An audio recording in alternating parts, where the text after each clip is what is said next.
Qadın kişidən bir pillə öndə olsa, hansı cəmiyyəti görərik? Qadın kişidən bir pillə öndə olsa, o qadın yorulacaq, kişini həmən atacaq yarı yolda. Deyəcək, mən nəyimə lazımsan, yüksən. Qadın bir pillə önə keçsə, kişiyə ehtiyac hiss eləməyəcək. Kişi də çox həyatını mənasız hiss eləyəcək, gedəcək orada intihar eləyəcək.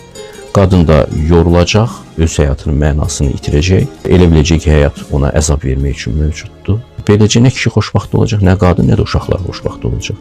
Bu bir harmoniyadır. Burada söhbət yalnız liderlikdən gedir. Ki, məsələn, siz istənilən iş yerində, istənilən müəssisədə, istənilən ordu birliyində lidersiz işləməyin mümkün olmadığının fərqindəsiz. Amma nəyə görəsə onlar elə gəlir ki, ailə lidersiz keçinə bilər. Allah kişini təbii lider kimi yaradıb ailə üçün. Burada yalnız bu vurğulanır, başqa bir şey yox. İndi kişinin liderliyini qəbul eləmirsinizsə, eləməyən qadınlar var, bunların şəxsi işləridir təbii ki, o zaman evlənməsinlər. Daha doğrusu ərə getməsinlər və ya elə bir kişiyə ərə getsinlər ki, onun liderliyi onların heysiyyətini incitməyəcək. Onlar çox rahat və sevinclə o kişinin liderliyini qəbul edəcək.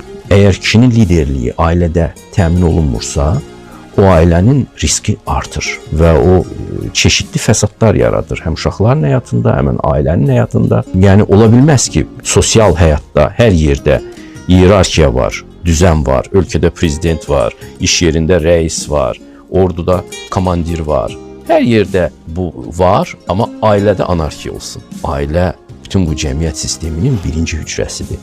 Orada anarxiyaya gəlib çıxsan, zamanla bütün sistem anarxiyaya dönüşə bilər. Ona görə fəlsəfi baxımdan da bu çox təhlükəli tezisdir.